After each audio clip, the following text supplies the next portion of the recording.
Hi, I'm Ling, Hi, I'm Jace. and welcome to another episode of Freelance Creative Exchange, where every episode we talk about the freelance economy or the gig economy. And today, we have Zander with us.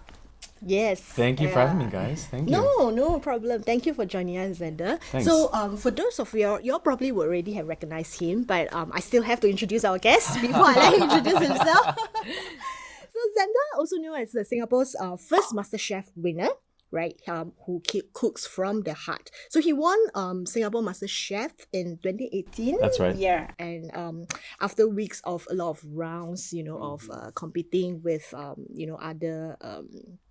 other competitors, right? And also in terms of wowing the judges with very distinct tastes, right? Especially Asian flavor type of food, and then combined with Italian cuisine. I would say so, yes. Yeah. Sort of like at the cornerstone. Right. I love to go back to Italian food a lot of the time because that's actually where I started my food journey. Okay. That was the cuisine which I sort of first dipped my toes into. Right. Fell in love with it. I was bitten by it. I loved it, and so like a lot of those early cooking days came from that. So it's a comfort place for me.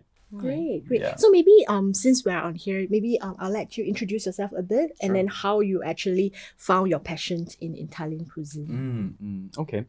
Well, my name is Zander Ng. I'm half Singaporean, half Australian. So my father is Singaporean Chinese. My mom is Australian. I was born here in Singapore, and I lived here up until the age of about 15. Oh. I then went overseas to do my for boarding school in Australia, and so I lived in Australia for a good 7 years before having to return and shave my head to do NS.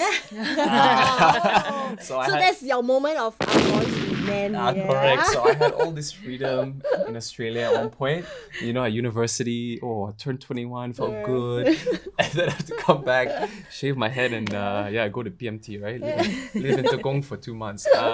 No, but it's cool. Had a good time coming back. Yeah. And I guess, for food and that journey for me, it started actually when I first went to university. Yep. And the residence where I was staying at, they didn't have any catering. There was no food hall at all. So I had to learn how to cook just to survive, just to feed myself, and because also buying food takeaway all the time was very expensive. Yes. So I was like, oh man, okay, I got to learn how to do it. And, I think back to some of those early days, and, I would go to a farmer's market, and I think it's if you've never really cooked before, you don't really understand volume, and you don't know what you need. So I remember I would go and I'd buy a crate of bok choy. And I don't even love bok choy that much. It's okay, but it was it was on sale at the farmer's market. And then I would go back to my studio apartment and try to cook it. And it was comical. I mean, it was comical the way that I was, washing my vegetables, cleaning my wok. I had an electric hot plate, a really cheap one from IKEA that I used to have to put by my windowsill so I wouldn't set off the fire alarm. Yeah. So anyway, long story short on that one, it started from just a very modest place. But as I started to cook, I realized that actually I love it a lot. Right. The passion grew, it became very intense, and till this day, I think if you ask any cook, what's the best thing in the world, it would be cooking for people and seeing them enjoy your food. That reaction, that expressing yourself on a plate and bringing joy to somebody is really the best thing. And so I got into that early in university, and I just sort of kept cooking on my own. Right. So who is your first master that you learned from in that sense? Okay, so I actually come from a family of no cooks. No one cooked at home. No one cooked at home. No one So it's not in your DNA. Not so much. I mean, my dad doesn't cook. My mom certainly doesn't cook. And you're looking at two who doesn't cook as well. I'm not sure about Ling. Maybe Ling does, but I certainly not. but I can't say people like to eat my food. Yeah. So it wasn't like a story where it's oh, my grandmother cooks so much, or my mom passed on all these recipes. Or you have a secret recipe. Wow, very nice. I wish but it's okay. I just realized that it's just something that I was going to take upon myself to learn. And nowadays, you can learn absolutely anything. Yeah. Online. If you're driven and you want to find the resources, they are out there. So that's always how I learn. But actually, I think probably one person who was quite important was that my stepfather, his mom is she's Italian, and so she is like a nonna, you know. Yeah. So like, you know, through him, I kind of had a nonna in my life at one point in time, you know. So that was very nice. Yeah. So were you professionally trained then? I mean, apart from the No. famed Nona is on the class of her own, right? Yes, of course. I mean, like, you know, nonna's cooking is always best, you know. Yeah, that's right. Yeah, it's like grandmother cooking, right? Yeah. You can't beat that. Yeah. Yeah. But what were you studying in uni then? I was doing a Bachelor of Commerce. Wow. Yes, trying my luck at accounting and finance. I went in with the idea that, well, you know, I think it's like I kind of choked when it came Right. to selecting my university course. Okay. You I won't be think the for like only a one. lot of young kids, you know, like, you know, it's very hard to make a decision. Right. Yeah. So you came back after you complete your course and then you do your NS, and after that, what do you go on doing then? Yeah. Actually, my first job was I was a broker in the shipping industry. So after that role, I went into a company that's within the IT industry, and so with them I did like sales, solution selling, you know, a lot more towards myself and my strengths. And I guess throughout that entire time, I was always still cooking. Okay. You know, and as I okay. kept cooking, Yeah. I kept getting more ambitious. Right. You know, and Right. I've always had that philosophy that if you continue to cook the same dishes, like say you get comfortable with one thing and then you just keep making it, I felt like, you know, I was never growing as a person and a chef. So I would always try to then like set another challenge, you know, Okay. another type of cuisine, you know, like it's just like there was just a hunger and appetite to learn. And at that time in Australia, MasterChef Australia was huge. Yeah.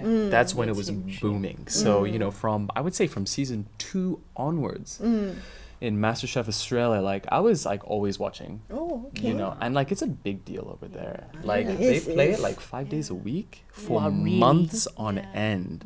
Like it's like one of the biggest shows, you know, Yeah. on air there. And watching it, I was like constantly just blown away. And you know, I think for anyone who cooks, it's like fun. You play along, right? Because it's Yeah. like, oh, mystery box. Yeah. Oh man, what would I make with that? Yeah. And then you'd be like, oh, that's a bad choice. Oh, dude, come on, Eddie. And then like you keep like making all these comments, right? So you kind of play along with them. And I kept thinking about it. People told me like, hey, give it a go. But I just felt like it was too much. Yeah. You know, I wasn't ready. Yeah. I just never felt comfortable. But like, you know, it was just kind of always something that lingered at the back of your mind, because I guess it's like for anyone who's a home cook, Yeah. right? The whole point of MasterChef is that it's geared towards people who haven't had professional training, Yeah. right? Yeah. So like it's Yeah. kind of a place where, man, like for a home cook, you can go and do some crazy things on there Yeah. if you want to. And so I moved back to Singapore, kept cooking, did my army thing, whatever, Yeah. kept working. And then there was MasterChef Asia that came first. Yeah. So like, you know, I made that decision then. I'm like, listen, it's come to my home country now. Yeah. Like if I don't try now, I'll never do it. And like I would hate I hate to be that kind of person where I have regrets moving on. Yeah, you look know, back like on it. Yeah. like at least try. Yeah. And if it doesn't work out, it's fine. But to have had that opportunity and not done it is the worst thing. Yes. So then I'm like, okay, go apply, try it. Never look back. No, Yeah. never look back, Yeah. and enjoy the journey along the way though. Right. Yeah, every time. So yeah, and congrats, you won it, right? Yeah. Thank you. Man, I'm as surprised as you guys. You know? I'm sure a lot of hard work and effort must have gone in. But how would you say that has it actually changed your life? Do you think that is a turning point in your career? Absolutely. I think that, you know, from someone who was hosting people for dinner parties at home, occasionally cooking to families, to now being, you know, featured in some incredible restaurants, hotels in Singapore, working with amazing brands, and, you know, just being able to have that voice, you know, and I think that's the most meaningful thing, being able to express yourself and make a positive impact, you know, and I think that has been an incredible turning point for me. So I'm very thankful for that.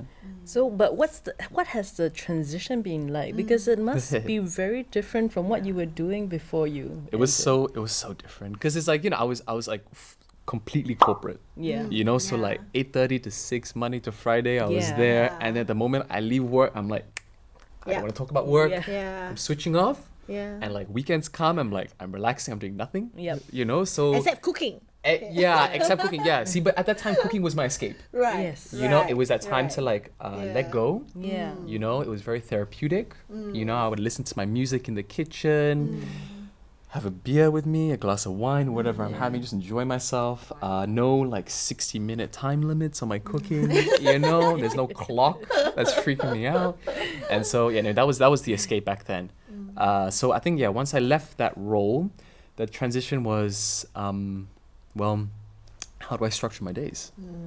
You know, how do I stay driven? Yep. How do I had that discipline to constantly be working when I don't have that place that I go to every morning for work? Yeah. Have you found your way around that? Is there some hack that you're trying out, or it's good for you? Well, I generally have always been like a pretty hardworking like person, so that kind of helps. But I would always like try to start my mornings like very early, have my breakfast and clear up like all the emails that I need to for the day ahead. And then I'll always have like the things that I want to achieve within that day. So I'll plan it the day before. You know, normally before I go to bed, I'm like, okay, tomorrow I want to get through like A, B, C, D. This is the most important thing. Yep. This is probably the least important thing. But die, like these are the things that I have to get done within that day. Doesn't matter how long it takes me, but like it needs to get done. And so like whenever I would start a day, like I'd have a very clear agenda of what I need to achieve, you know, and I've always been kind of a lists person as well. You know, I've always felt like if you just kind of like apply yourself like, you know, 50%, 25%, and you're trying to do like so many things at once, you're not very effective. Yeah. So whenever I try to do something, it's like, okay, phone away for a while. And like it's 100% of my time and energy goes into what's at hand. So that helps. That has helped me. I wish I can do that. It's not should easy. do that. You need to learn to be more disciplined. It's not easy though. And like the biggest problem is that like there's so many distractions at home. Yes. Yeah. So then the other hack is that I have to leave the house. Sometimes yes, like yes. like for That's really very productive true. work, like go to a cafe, Right. like one of those like working spaces. Yeah. Yeah. You know, find somewhere to go because like when you're there, like you just have to work. Yeah, that's right. Especially So- when you see people around you working, right? Yeah. You better work. That's right. And you don't know anyone there. You're like, okay, There's I no cannot speak to distraction. anyone. You know, I just gotta work now. So what's your everyday routine like then? Take us through your day. So I would say that like transitioning into like this kind of like freelance role now, Yep. it's so sporadic. You know, like there's like that's the biggest change for me, that like my days and my weeks now are so unpredictable. You know, I can have like maybe 2 or 3 days at home where I get to catch up on emails, on projects, and like start planning some of my long-term goals. But then I can have 9 days back to back, hardcore back to back, from like recipe testing and development in my kitchen, in professional kitchens, in production kitchens, to events one after another, to filming. Yep. So, and like those days, it's just it's manic, you know, and so it's very hard to say. Like it changes a lot now, and I kind of feel like it's been harder. Like it's draining, you know. It's physically very difficult, just because like we're constantly having to be on the go and cooking. You know, for me in my profession there, you know, like for example, like when we do recipe testing and development, like you know, people are like, oh yeah, very nice. Like I guess you know how to cook, so you put a dish together. Yeah. And right. like you know how to plate, so you can make it very nice. But you know, behind each dish, Yeah. like you know, you're making it at least, I would say minimum 5 times. Yeah. Yeah, before you're really happy with it, completely happy with it. And you know, like to cook something 5 times over whilst writing the recipe out, it just takes a lot of time. Yeah. Yeah. You know, if you're Yeah. braising something, if you're Yeah. marinating something overnight, if you're Yeah. sous videing something and then sous videing it for 48 hours, 36 hours, you know, it's a long time. Yeah. Everything, and it's just Yeah. it's very demanding on you and your body. You have to be up cooking for a very long time. And you have to finish the dish yourself, I suppose. Oh, I can't. Like, I'll have a bite and like straight away I know like if I like it or not. But if not, like my family and my house just has a lot of food. Oh, okay. They're constantly eating. I'm like, hey guys, this one, about 60%. Not bad, but please eat, you know? Like, Please finish it. yeah, please. So I think they know, like, when Xander starts cooking, like, they don't need to cook Okay. for a while. they Like, just there's a wait, lot of food coming out. Yeah. Nice. How has your family taken to the whole thing as well? They've been great. Like, they were super supportive throughout like the filming of the show. And like I have a lot of younger siblings at home, and so they were very encouraging, you know. That's like good. And they kept me rallied because, you know, on the show there were definitely some really bad days, really hard days, like when you just feel like crap. You just start doubting yourself, lots of questions start coming in, and I would say sort of having my family there and my younger siblings, it really helped a lot because they're super positive, you know, like they've always like said, oh man, like, you know, it's okay Zans, like just believe in yourself and like pick yourself up again. And yeah, so they're good, very supportive. That's good. Yeah. That's great to hear. So in terms of working for yourself, what are some of the challenges that you first face and how you overcome those challenges? I think for anyone who has left a corporate role to pursue something that is, you know, freelance in nature, the biggest thing is once you let go of your corporate salary. Okay, I've spoken to hundreds of people about it. You know, the moment you lose that regular monthly salary, it can be daunting. Yeah, it can throw you, and that was probably the most challenging thing for me, transitioning into this freelance role. I kind of went into it thinking that, okay, like I had saved some money up, so like I had a buffer to feel comfortable, and I always said like, okay, I'm gonna give myself 1 year, so I'm gonna save up X amount, and like when I go, like I'm just gonna go like 100%. Like I don't want to like do part-time here, part-time there. Like if you do it, like let's give it a good shot. Right? Yeah. Let's do it. And of course, like during that time, like I had to tell myself that I had to be very frugal as well and be careful on my expenses because I mean, I love to eat. Like food has like been everything to me. So my entire life. And of course, like I enjoy drinking as well. You know, I enjoy my wine, I enjoy my whiskey. And so, you know, like going to restaurants and always checking out new restaurants from sort of cheaper restaurants right through to fine dining has been like my thing. I spent so much money there. A while back, I used to go very regularly, but like I had to cut back there, you know. And I would say that for a long time, like I haven't been to new restaurants right now. I think people keep asking like, oh man, you must know all the good stuff, right? And I'm like, no, I don't. I spend a lot of time cooking. I don't go out as much to nice restaurants anymore, unless like it's in an occasion. Then like okay, like a friend invites for a birthday, then I'll go, you know. But like But don't you get invited?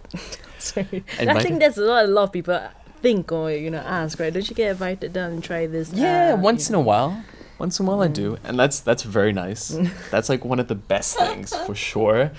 And generally, like if I go to a restaurant and I'll like say hi to the chef and have a bit of a chit chat, it's great because then, you know, they I think sort of chefs in the kitchen like taking care of people who like to eat as well. You know, so they'll send over a couple of dishes. That's nice, but it's not all the time. So I'm just wondering, is freelance chef a very common thing in Singapore now? Or is it something that's starting to get traction? More and more chefs wanted to get freelance. I would say that it's becoming more common now. So private chefs, private dining is becoming quite popular. I think, you know, on social media, on Instagram, you will see like a few people who started there, who have developed an amazing following, even to the point where they went and opened up a actual restaurant based on starting there. You know, there are some great cases on that. And yeah, so it's becoming more popular. Definitely.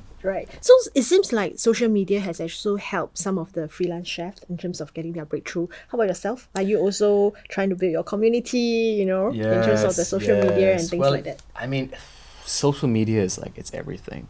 You know, I think that people who neglect that or don't maybe give it its due importance, I'm sorry, like you just can't do that. If you're selling a service or a product, you need to be on there. And it's something which takes up a lot of my time as well. You know, maybe I should hire someone to take care of it. So freelancers out there, please register yourself. Anyone who would love to help with the Instagram, I would love the help. But sort of, I've been having to do that myself. And it's so important though, you know, especially for, I guess, for a chef, because what we sell are dishes, food, right? Plates of food that are enticing, that are beautiful, that want to get diners into our events. And also, like, we're selling ourselves as a potential brand, right, as well. So, very important. I mean, just to follow on your building a brand, right? So building a brand is very important to freelancers. I think that's what some of the advices of our guests has given to our freelance community as well. So in your opinion, how do you then go about creating that brand, right? How do you create something that you want it to be so close to you? And then as a chef, right, how is it representative of a chef? I think that probably when I talk about this, like, it's not going to be specifically to a chef, but for anyone who's like building their brand, I would say that you really need to take some time, you know, to really think about, firstly, who it is that you want to be, how you want to be portrayed by the public, and is it something that, number one, you are actually passionate about and love, right? If you build yourself up as someone who does, I'll take it back to a cooking sense, who does like traditional Peranakan cuisine, everything made by hand, labor of love. If you do that and you want to make yourself the Peranakan chef, then like you gotta love Peranakan food, because you are then going to be making Peranakan food for a while, you know. And if you commit to something, the worst thing you can do within a very short period of time is double back and change it, because then it just confuses people, because it's like, oh, you did that before, why are you now making French cuisine? You know, I'm very confused. So I would say sort of coming up with a route, a path, a passion in terms of what you want to explore that you can keep for a very long period of time and that you're happy to, like, you know, throw yourself at is important. And also, I took some time to really speak to other people, you know, because I think like in your own mind, you're kind of like, yeah, this works. You know, I'm so sure of myself.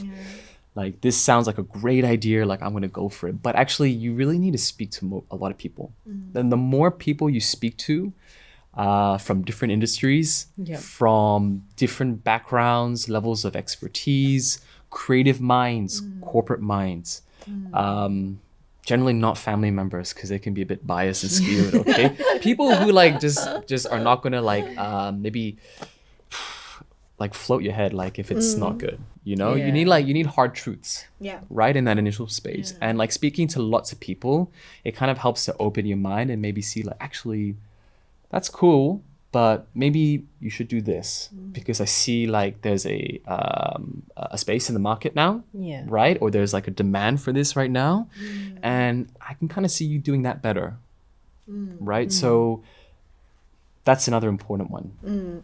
So, you know, transitioning, I mean, it was transitions for you in a lot of different ways and on a lot of levels of your life, right? From going from corporate to a freelance, going from IT to cooking, and also from a passion to suddenly something that's your profession and your job. That's right. You know, how has that affected your cooking? Has it affected your love for cooking, I would say?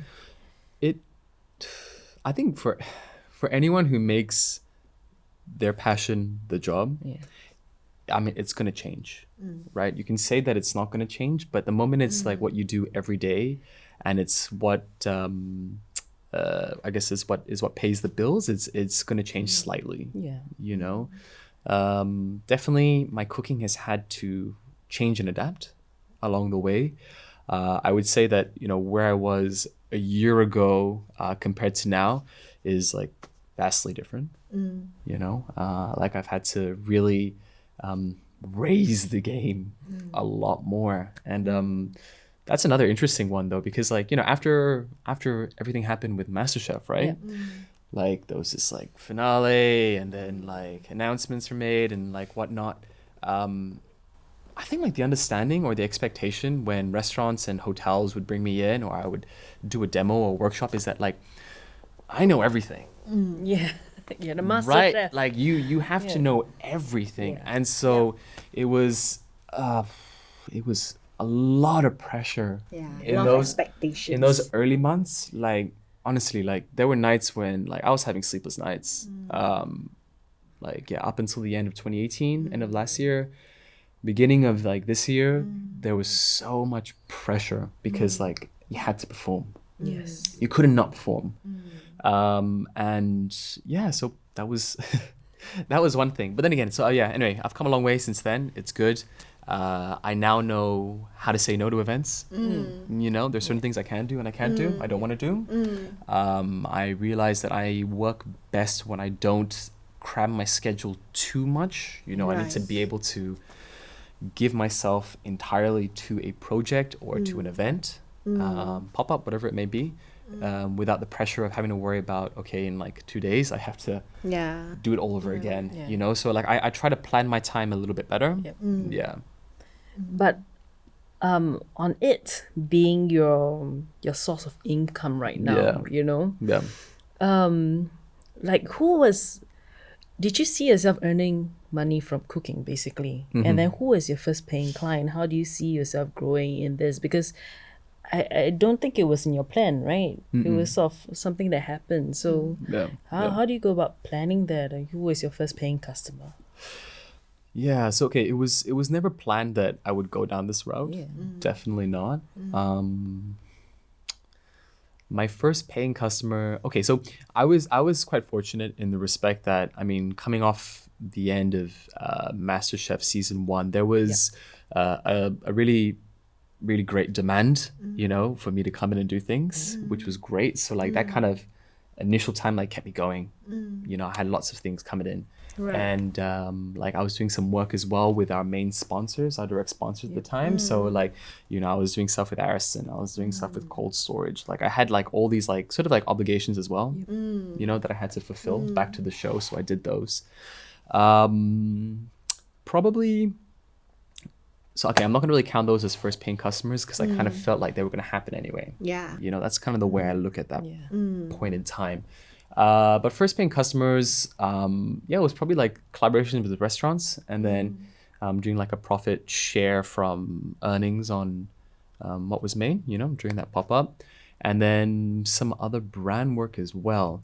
But I could say that, you know, in all honesty, I think from the outside, if people sort of look at, say, for example, my social media, and then they see like, oh, it was just so busy, it's just one event to the next, everything is so lined up, like all these photos are taken, they're so beautiful. Like I can tell you, like it was so much hard work, and it didn't just happen. So many of the gigs and things that I have done has been me reaching out to people. And probably the biggest advice I can ever give is that it comes down to hustle. It comes down to hustle and how badly you want it, you know, because straight off the bat of the show, like there's so many opportunities out there. There's so many people you can write to. There's so many things you can do. But sometimes you just kind of need to be the first one to make that move. You know, you have to be the one that's going to like come out with that idea. Like, hey, let's do a series for delivery, like of 5 dishes that we can deliver. Let's create 3 recipes here. Let's focus on people who are on a keto diet, you know, because you have incredible products, a great website, and you know, And so like I put myself out there so much. Yeah. I had super thick skin. Like I do not mind being told no. Yeah. It's not a problem. Right. It's not a problem. Yeah. It shouldn't be a problem. I'm Yeah. sorry. Like, if okay, maybe there are people who get things handed to like everything, Yeah. but I think more often than not, it's really not about that. And like the failure actually drives me more. Yeah. You know, like if someone says no, I'm like. I'm gonna remember what you've said today. You watch. Yeah. I'm gonna I'm remember, gonna come back again. Yeah. and then I'm like, we'll have a conversation again in 6 months. Okay, no, because like that, like it just drives me that way, Right. you know, because it's like it's just that like, well, I've got to prove them wrong, Yeah. Yeah. you know, like all right, let's do it, let's go, you know. So yeah, so a lot of those early gigs and a lot of the gigs actually have been, yeah, just hustle. Put yourself out there. Yeah, You know? I think it's interesting because I think a lot of people have the perception that, oh man, you were featured on the TV on MasterChef, Yeah. you won the whole thing, and things must just be thrown at you right now, which is a very easy assumption to make. Yeah, But yeah. I'm glad that you brought it up. That it's not like that. Yeah, Yeah. yeah. I mean, definitely, like, a lot of people reached out, Yeah. right? There was a Yeah. lot of goodwill after the show. A lot of Yeah. things came in. But then again, like, are those the things that you want to be doing, Yes. right? Are they aligned with Yeah. my brand? Do I want to be, like, and, okay, like, oh, yeah, okay, great. Let's talk about this. In the freelance space, how many times you get approached to do something, to produce something, give your IP out there in response for exposure? Yeah. I'm sure there are a lot of people out there who get me, and like I know I get this all the time within like our industry, F&B. Right. You know, to be Right. featured here, it's great exposure. Don't worry about it. You're not gonna be paid though, but like it's great exposure. And like sure, if you do that all your life, you're not gonna get anywhere. Yeah. Yeah. You know, Yeah. because at the end of the day, like you need to bring something home. Yes. Yes. Yeah. Of course, some exposure and being like smart about which ones you do can then absolutely propel you further. But if it's only that it's Yeah, exactly. I Yeah. think the critical part is also understanding your value, Yes, right? And then that's what right. trade-off you are willing to make, right? But on top of that, what other advice do you think, for someone who wanted to consider to start freelancing, to really consider whether this is the path that they should take Yeah, before yeah. they jump into it? Okay, so I would say that you have to go in with the mindset that it's going to be tough at first. You know, that first 6 months, probably that first year. Actually, yeah, most definitely that first year. It's going to be hard. It's going to be a lot of work, and you'll need to stay driven. And I think that you would need to go in with the mindset like I'm investing myself for the future. You know, I may not be reaping the rewards right now. You know, I may not be earning what I feel I should be earning, but I'm working towards my future. So for right now, it's hard. But like, what I'm looking at is my career in 2 years' time, 3 years' time, and where I'll be then. Yeah, I think that's very well said. So how do you see yourself in 5 years' time, say, for example? Do you intend to start restaurants? Yeah, or that's do a you- great question. yeah, That's a great traveling around the world as a chef? Yeah, that's a good question. I think that when I started like this time off, I always told myself that I'm gonna try like everything, and from there I'm gonna like strike off things that I know I don't want to do. And I was completely okay, and even until today, I'm completely okay not knowing exactly what I want to do. Because it's such a big change, and I think that having a little bit of uncertainty in your life is a good thing. I feel like it opens you to things that maybe you never would have planned, but actually work out unbelievable, like fantastic. And so, not planning is sort of been my goal this year, and like already I know things I don't want to do. So if you were to ask me where I want to be in 5 years, I can probably say some things that I would like to have done and achieve by then. I don't know if it's true, but I would, yes, one day like to have a restaurant. Absolutely. Be here in Singapore or overseas. I don't know that. Actually, I don't think it's going to be that I want to try and do fine dining or plating, because that's all good and well. Right. It's a lovely treat, and there are incredible, like obviously there are incredible chefs out there and restaurants that put plates of food together that are just, works of art. Yeah. Right. But I think that, for me as a person and like the way I like to cook, I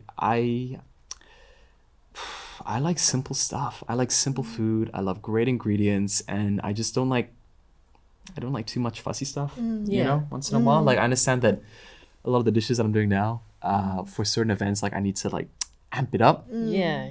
But then again, that's what is currently in demand for certain things. But I think sort of if I ever open up something, like I'd want it to be casual, approachable, Yeah. not intimidating, but at the end of the day, just delicious food. Yeah. I would like to always then also in 5 years have F&B and food still part of my life. It may not be the full-time job then, but for it to kind of always remain my creative outlet and my passion. Like in 5 years time, like I don't want to have F&B and food being no longer the passion. That would be the worst thing possible. Right. So I want to make sure that it's always there. It's always part of your life. At Yeah. least. That's right. That's right. So, hey, if I jump back into a corporate role or gig, then okay. I mean, it may be in a different industry, but I feel like there are ways to be within the F&B industry and not be a line chef. Be a chef. Like, Yeah. I feel like a lot of people have like very specific ideas of what it's like to be a photographer or to be a stylist or a chef that are like, or you have to do corporate shoots as a photographer only, or for a chef you have to work at a restaurant. Yeah. If you don't work at a restaurant, then you're not a chef, man. But like I feel like there's still ways to be within those industries, but they're just different roles out there. Yeah. So that's what I want to kind of reach to. It's a journey. I'm learning, and So if you were to give one piece of advice to your younger self, right, what would that be? Just one piece of advice to your younger self. Actually, easy. Yeah. Oh, is that right? Easy. Oh, wow. It's so easy. Okay. It's so easy. Follow your dreams, without a doubt. I think for the longest time, I shut that off. I kind of went by the book. I played it safe for so long in my younger life, did what was expected of me. And it's not that I have any regrets there, but I wish I followed my passions and my dreams right from the get-go, because I feel like I'd be at a very different place now if I did. But maybe that wouldn't have led you to where you are right now. No. I mean, yeah, I'm sure like I wouldn't be where I am now, definitely. But then again, like, I didn't need to go into MasterChef to realize this dream. Like, another thing that I keep thinking to myself is like, why did I need to go onto a show to validate my love for food? I didn't need that. I mean, it certainly helped and made it clearer and an easier decision for me, but I could have done something a while back. So yeah, follow your dreams, without a doubt. Yeah, that's a very good advice, especially to young people nowadays, because we have a lot of young freelancers, right? They were all, following their dreams, but yet then they have a lot of packages in that sense. The parents will say, oh, why are you doing this? You're not being paid, are you crazy? Can you go out of the house, earn some money? I mean, I'm just wondering, if you could turn back time and you really have followed your dreams earlier, what do you think are the success level that you're at right now? What would you have been? At what point? I think potentially, like if I really committed myself to F&B and I went to culinary school, and I really spent like my early working life, sort of like early 20s, working in professional kitchens. I don't see why I couldn't be at a really top restaurant right now, And I think that goes for any young chef out there. Like if they apply themselves, they go to culinary schools, they stage at the right kind of restaurants, and like they're hardworking, they're ambitious. I think that they can hop around quite easily, and you can find yourself at the restaurants that you want to be at, And you probably open your first restaurant now. Probably. Actually, at my age now, 32 is a bit late already. I think for some of the young ones, they start even younger. Yeah, I think everyone I've spoken to about opening a restaurant in Singapore has been like, don't do it. Yeah. Don't do it. Like family members, people within the industry. Like, I mean, Singapore is a very hard place. It's very competitive. And, I mean, the failure rate of restaurants within the first year is high. It's really, really high. High enough for, I think, anyone to really give it a second thought. Really. Yeah, I mean, because a love for food is one thing, paying the bills, paying the rent. Yeah, is another yeah. thing. Finding staffing, Yeah. you know, getting a team together that's gonna be there, like regularly. Yeah. Yeah. You know, Yeah. consistently they're gonna be there. Is it's another matter as well. Yes. It's hard. Well, nothing is easy though. But thank you so much, Xander, for coming on to our show today. Thank you. And for sharing with us your experience, as well as your advice for Yeah. freelancers as well as potential chefs out there that we see also. Yeah. So thank you all of you out there who's watching this episode of Freelance Creative Exchange. So if you enjoyed the show, do let us know by leaving a review in iTunes and subscribe to us. Hit the bell button so that you know the next new episode that's coming up. Yep, and follow the Creative Sidewalk community as well as Facebook page. We also have Xander's Instagram page. That's right, and yeah. other social media handles down below. Yeah. So feel free to hit us up there. If you have any other questions or suggestions of what you want us to follow next time or ask about in the next few episodes, please also drop us a comment below. Right? But until then, so we'll see you at the next episode. Bye. Bye.